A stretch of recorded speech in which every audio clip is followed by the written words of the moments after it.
So this is Logan, and as you can see, he's a little worried about what we're about to do. I haven't really ridden him but a handful of times since I bought him 2 years ago.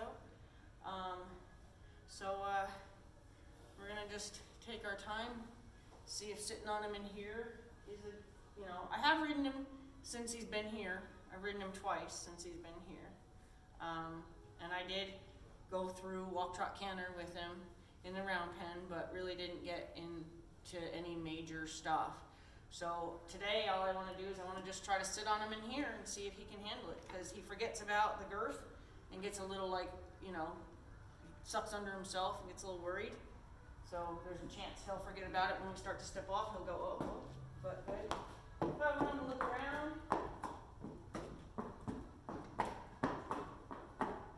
past the radio, if there's any noise. He's never been this end of the barn before. Never been asked to come down here yet, so we're breathing a little hard, looking around. We gotta pass these other horses. He's never been asked to pass the other horses before. Actually, I don't think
he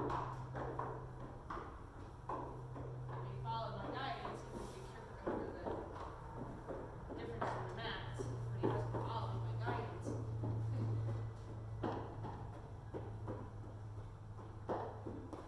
I'm actually glad Bailey decided that she was kind of over checking this out. She's laying in the corner in her stall. She has her own stall here, and the horses are moving around, her doors are open. So she's being mindful of me riding now, and before she was kind of thinking she should get upset.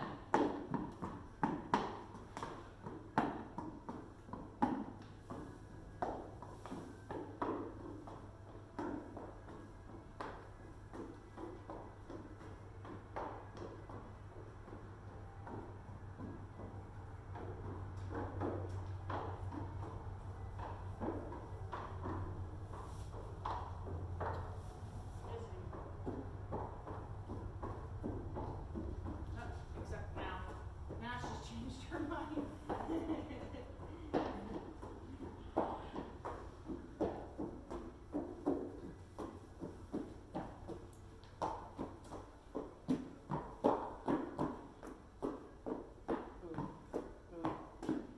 So, this is Logan checking out the new riding digs.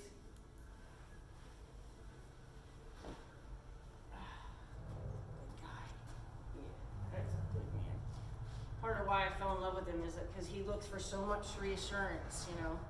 He needs to be told he's done a good job. He's not really trying to rub his face as much as it looks like he is.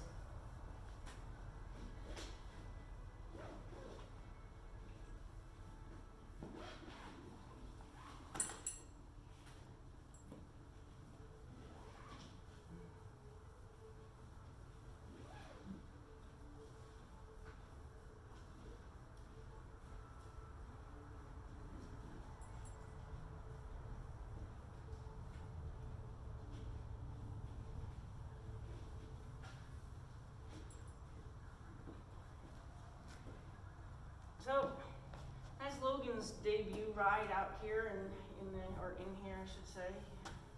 And you did good. Yes, you did. We're gonna start riding, aren't we, bud?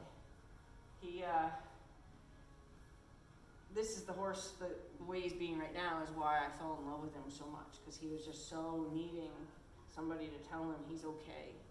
Because when he came to me to be started, he'd already gone through one of those 2-day start clinics, and they basically traumatized him. And he stayed behind at the barn that hosted the clinic, and the place was supposed to keep him going. You know, that was like the arrangement. They were gonna keep him after the big starting, and the big arrangement was that they were gonna keep him going for the next 6 months. Well, they never even put another saddle on him.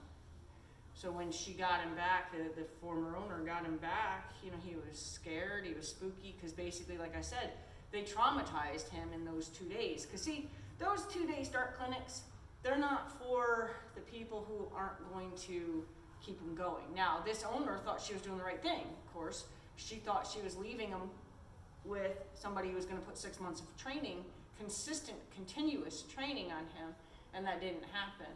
Now, had that happened, maybe he would have worked out just fine. Well, what happened instead is that he kind of sat and rotted, and was allowed to kind of soak for a very long time on the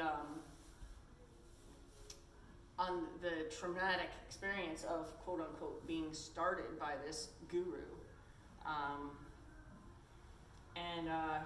It left him extremely spooky. So when she called me, she had gotten him home, and she called me and said, I want you to start him because I don't believe he's been started, which is true. He 100% not started yet. I mean, I have all his, education videos that I've done with him. Her big concern was, can we stop him from being so spooky? As you can hear, he's breathing like a horse that's unsure of his surroundings. He does trust me, which is very helpful. But he may always be a horse that now doesn't trust. Maybe he had the potential. He was a stallion until he was 5.5. He might have had the potential to always have a very confident demeanor about him.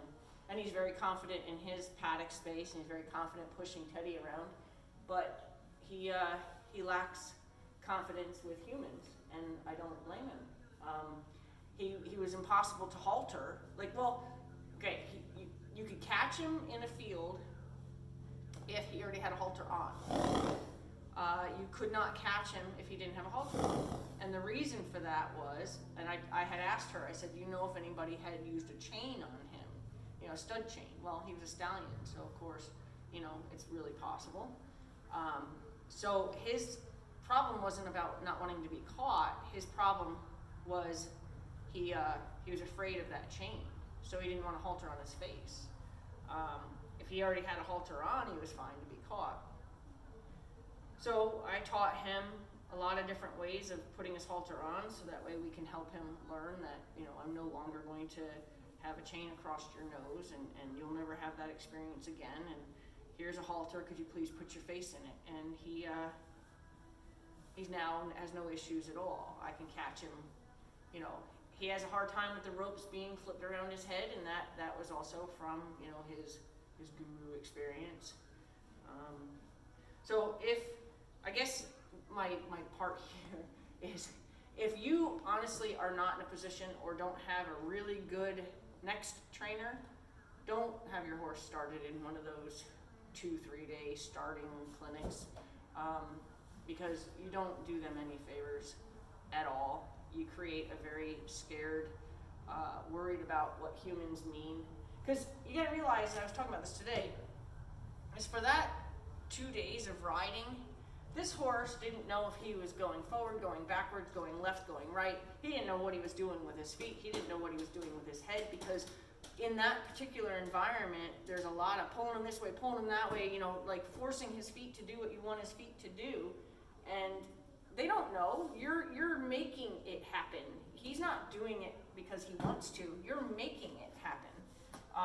So then, and then of course, you know, they never got him to a canter in that thing, but you know, then you're asking for speed for feet, you know, and they still don't even know what they're doing with their feet, and they still don't even know like what's going on. They're off balance because they have you know, a rider on them now, and so they get put away that very first day, like trying to shake off a bad dream. The second day, essentially the same thing too, because the whole first part of it, one of those exercises, is they do all the same stuff all over again, and they try to pick up where they left off, but they have to do a little review.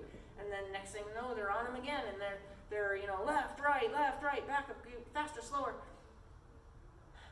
When they wake up from that bad dream, the only thing they truly remember about that bad dream is a human was involved.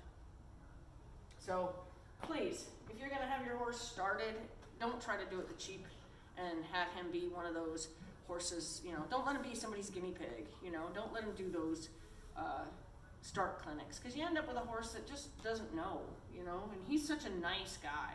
He's such a nice horse. To have him be afraid of people is such a shame. I mean, he's way better, but as you can see, even, you know, even little things like his environment now make him nervous.